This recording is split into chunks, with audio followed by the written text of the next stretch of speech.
Hello നമസ്കാരം, എല്ലാവർക്കും one plus അക്കാദമിയുടെ മറ്റൊരു വീഡിയോയിലേക്ക് സ്വാഗതം. നമ്മൾ ഇന്ന് ഡിസ്കസ് ചെയ്യുന്നത് SSLC കെമിസ്ട്രിയിലെ മൂന്നാമത്തെ ചാപ്റ്ററായ റിയാക്ടിവിറ്റി സീരീസ് ആൻഡ് ഇലക്ട്രോ കെമിസ്ട്രിയാണ്. നമ്മുടെ ഡെയിലി ലൈഫിൽ ഓരോ സിറ്റുവേഷൻസ് ഉണ്ടാകുമ്പോഴും നമ്മളെല്ലാം ഓരോ രീതിയിലാണ് ഫേസ് ചെയ്യുന്നത്. ചില ആൾക്കാർ അതിനെ കൂളായിട്ട് ഫേസ് ചെയ്യുന്നവരുണ്ടാവും, ചില ആൾക്കാർ ഭയങ്കര ടെററായിട്ട് ഫേസ് ചെയ്യുന്നവരുണ്ടാവും. അതേപോലെ ലോഹങ്ങളെക്കുറിച്ച് മെറ്റൽസിൻ്റെ റിയാക്ഷൻസ് ആണ് നമ്മൾ ഈ ചാപ്റ്ററിൽ ഡിസ്കസ് ചെയ്യുന്നത്. അപ്പോൾ അതിൽ നമ്മൾ ഫസ്റ്റ് ഡിസ്കസ് ചെയ്യുന്നത് reaction of metals with water, ലോഹങ്ങളുടെ ജലവുമായുള്ള പ്രവർത്തനമാണ്. അത് നമ്മൾ എക്സ്പെരിമെൻറ്റിലൂടെയാണ് പറയുന്നത്. 3 ബീക്കറുകളിൽ ഈക്വൽ എമൗണ്ട് ഓഫ് വാട്ടർ എടുക്കാം. ഓക്കെ, അതിൽ സെയിം സൈസിലുള്ള സോഡിയം, മഗ്നീഷ്യം, കോപ്പർ, ഈ 3 മെറ്റൽസ് ആണ് നമ്മൾ യൂസ് ചെയ്യുന്നത്. ഓക്കെ, അപ്പോൾ നമ്മൾ ഇത് കോൾഡ് വാട്ടറിലേക്ക്, തണുത്ത ജലവുമായി പ്രവർത്തിച്ച് കഴിയുമ്പോൾ ഇവിടെ പെട്ടെന്ന് റിയാക്ട് ചെയ്യുന്നത് സോഡിയം ആയിരിക്കും.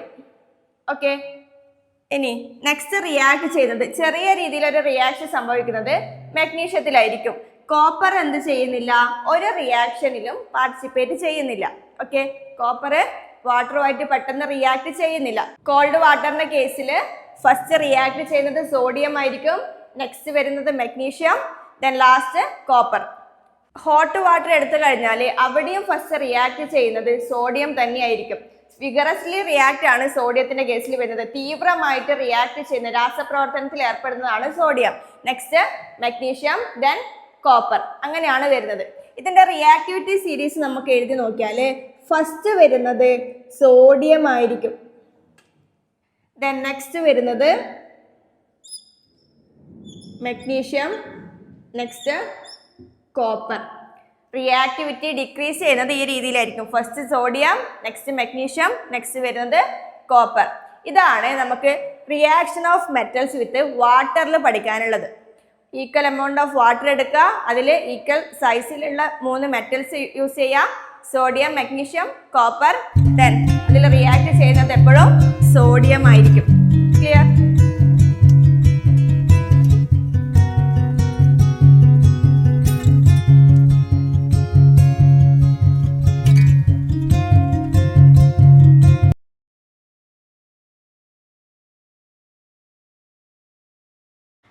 നമ്മൾ ഏതൊരു മെറ്റൽ എടുത്തു കഴിഞ്ഞാലും അത് വാട്ടറുമായിട്ട് റിയാക്ട് ചെയ്യുമ്പം അതേ മെറ്റലിൻ്റെ ഹൈഡ്രോക്സൈഡും അതിൻ്റെ കൂടെ ഹൈഡ്രജൻ ഗ്യാസും ആയിരിക്കും റിലീസ് ചെയ്യുന്നത്. ഏത് ലോഹം എടുത്താലും അത് ജലവുമായി പ്രവർത്തിക്കുന്ന സമയത്ത് ലോഹത്തിൻ്റെ ഹൈഡ്രോക്സൈഡും ഉണ്ടാവും, അതിൻ്റെ കൂടെ ഹൈഡ്രജൻ വാതകമാണ് പുറത്തു വിടുന്നത്. ഓക്കെ, എക്സാമിന് എപ്പോഴും ചോദിക്കുന്ന ക്വസ്റ്റ്യൻ ആണിത്. ഫോർ എക്സാമ്പിൾ, സോഡിയം, നമ്മൾ മെറ്റലായിട്ട് സോഡിയം എടുത്തു കഴിഞ്ഞാൽ സോഡിയം വാട്ടറുമായിട്ട് റിയാക്ട് ചെയ്യുമ്പോൾ എന്തായിരിക്കും ഉണ്ടാവുന്നത്? മെറ്റലിന്റെ ഹൈഡ്രോക്സൈഡ് ആണ്. ഇവിടെ നമ്മൾ എടുത്തത് മെറ്റൽ സോഡിയം ആണ്, അതിൻ്റെ ഹൈഡ്രോക്സൈഡ് ഉണ്ടാവും plus hydrogen gas. Okay, next അടുത്ത മെറ്റൽ പൊട്ടാസ്യം എടുത്ത് നോക്കിയാൽ പൊട്ടാസ്യം വാട്ടറുമായിട്ട് റിയാക്ട് ചെയ്യുമ്പോൾ പൊട്ടാസ്യത്തിൻ്റെ ഹൈഡ്രോക്സൈഡും ഉണ്ടാകും, അതിൻ്റെ കൂടെ ഹൈഡ്രജൻ വാതകം റിലീസ് ചെയ്യും. ക്ലിയർ? അപ്പോൾ എക്സാമിന് ചോദിക്കുന്ന 2 ക്വസ്റ്റ്യൻ ആണ്. ഇതിൻ്റെ അകത്ത് റിലീസ് ചെയ്യുന്ന ഗ്യാസ് ഏതാണെന്നുള്ളത് ഹൈഡ്രജൻ ഗ്യാസ് ആണ് റിലീസ് ചെയ്യുന്നത്. നെക്സ്റ്റ് ക്വസ്റ്റ്യൻ വരുന്നത് കംപ്ലീറ്റ് ദ ഇക്വേഷൻ എഴുതാൻ വേണ്ടി ചോദിക്കും. ക്ലിയർ?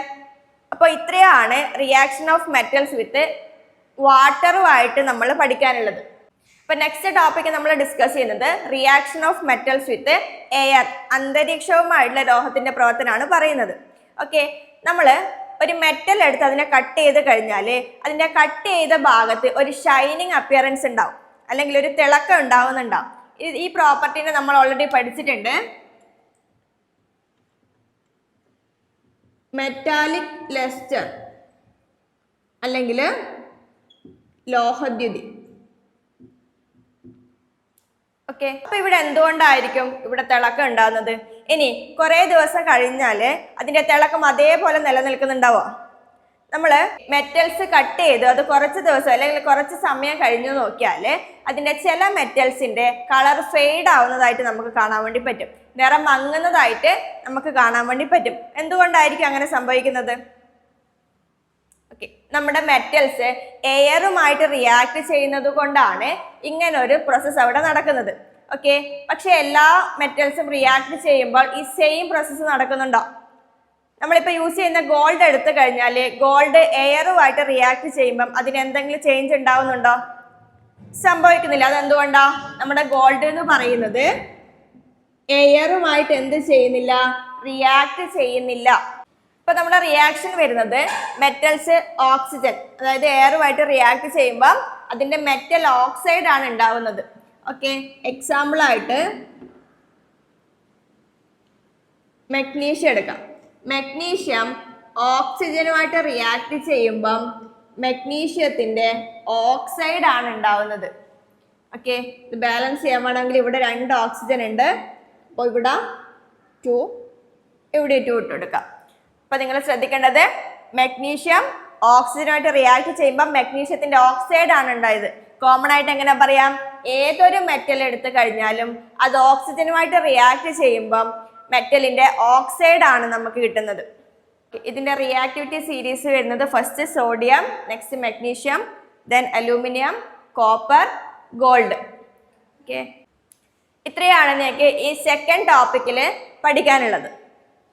അപ്പൊ ഇത്രയും മെറ്റൽസ് എടുത്തു കഴിഞ്ഞാൽ ഫസ്റ്റ് നമ്മളെ എയറുമായിട്ട് റിയാക്ട് ചെയ്യുന്നത് സോഡിയം ആയിരിക്കും. നെക്സ്റ്റ് വരുന്നത് magnesium, next aluminium, copper, gold. Okay, അപ്പോൾ റിയാക്ടിവിറ്റി ഡിക്രീസ് ചെയ്യുന്ന ഓർഡറിലാണ് നമ്മൾ എഴുതിയിട്ടുള്ളത്. ക്രിയാശീലത കുറഞ്ഞു വരുന്ന രീതിയിലാണ് നമ്മൾ എഴുതിയിട്ടുള്ളത്. സോഡിയം വാട്ടറുമായിട്ടും പെട്ടെന്ന് റിയാക്ട് ചെയ്യുന്നുണ്ട്, അതേപോലെ എയറുമായിട്ട് പെട്ടെന്ന് റിയാക്ട് ചെയ്യുന്നുണ്ട്. ഹൈലി വിഗറസ്ലി റിയാക്ട് ചെയ്യുന്നത് സോഡിയം ആണ്. നെക്സ്റ്റ് അടുത്ത ടോപ്പിക്ക് വരുന്നത് reaction of metals with acids.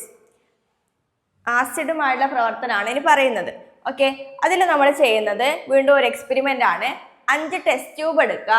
അതിൽ ഒന്നാമത്തെ ടെസ്റ്റ് ട്യൂബിലേക്ക് അയൺ, രണ്ടാമത്തതിലേക്ക് മഗ്നീഷ്യം, മൂന്നാമത്തതിലേക്ക് കോപ്പർ, നാലാമത്തിലേക്ക് ലെഡ്, അഞ്ചാമത്തതിൽ സിങ്ക്.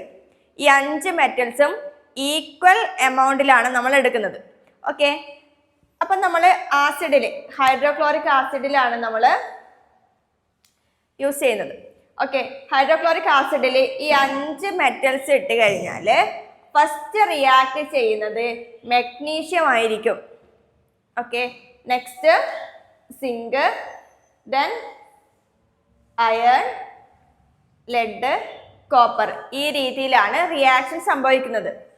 ഓക്കെ, ഹൈഡ്രോക്ലോറിക് ആസിഡായിട്ട് പെട്ടെന്ന് റിയാക്ട് ചെയ്യുന്നത് മഗ്നീഷ്യം ആണ്. നെക്സ്റ്റ് ഈ ഓരോ ഓർഡറിൽ വരുന്നുണ്ട്. അപ്പോൾ നമ്മുടെ ആസിഡുമായിട്ട് റിയാക്ട് ചെയ്യുന്ന സമയത്ത് ഇതാണ് റിയാക്ടിവിറ്റീൻ്റെ ഓർഡർ വരുന്നത്. നെക്സ്റ്റ് മെറ്റൽ ആസിഡുമായിട്ട് റിയാക്ട് ചെയ്യുമ്പോൾ നമുക്ക് കിട്ടുന്നത് ഒരു ആസിഡും ഉണ്ടാവും, അതിൻ്റെ കൂടെ റിലീസ് ചെയ്യുന്ന ഗ്യാസ് എന്ന് പറയുന്നത് ഹൈഡ്രജനാണ്. ലോഹം ആസിഡുമായിട്ട് രാസപ്രവർത്തനത്തിൽ ഏർപ്പെടുന്ന സമയത്ത് അതിൽ ഒരു ആസിഡ് നമുക്ക് കിട്ടുന്നുണ്ടാവും, അതിൻ്റെ കൂടെ ഹൈഡ്രജൻ വാതകമാണ് റിലീസ് ചെയ്യുന്നുണ്ടാവുക. ഫോർ എക്സാമ്പിൾ സോഡിയം എടുത്തു കഴിഞ്ഞാൽ സോഡിയം ഹൈഡ്രോക്ലോറിക് ആസിഡുമായിട്ട് റിയാക്ട് ചെയ്യുമ്പോൾ സോഡിയം ക്ലോറൈഡും കിട്ടും, അതിൻ്റെ കൂടെ ഹൈഡ്രജൻ ഗ്യാസും റിലീസ് ചെയ്യും. നെക്സ്റ്റ് പൊട്ടാസ്യം എടുത്തു കഴിഞ്ഞാൽ HCl ആയിട്ട് റിയാക്ട് ചെയ്യുമ്പോൾ പൊട്ടാസ്യത്തിൻ്റെ ക്ലോറൈഡും കിട്ടും, ഹൈഡ്രജൻ ഗ്യാസും റിലീസ് ചെയ്യും. ഇതിൽ ഇമ്പോർട്ടൻ്റ് ആയിട്ട് നിങ്ങൾ നോക്കേണ്ടത് ഏത് ഗ്യാസ് ആണ് റിലീസ് ചെയ്യുന്നതെന്നാണ്.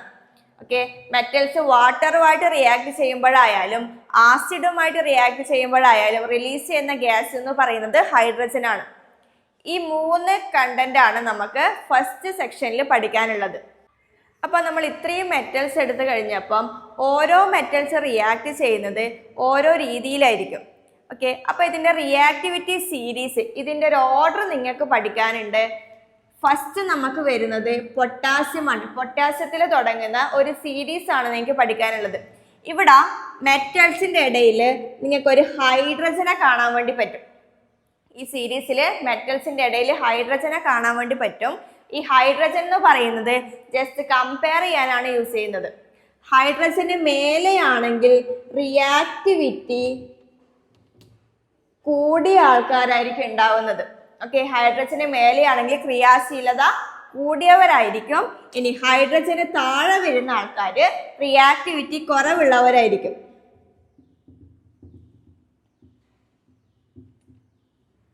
ക്രിയാശീലത കുറവായിരിക്കും. ഹൈഡ്രജന് മേലെയാണെങ്കിൽ റിയാക്ടിവിറ്റി കൂടുതലും, ഹൈഡ്രജന് താഴെയാണെങ്കിൽ റിയാക്ടിവിറ്റി കുറവും.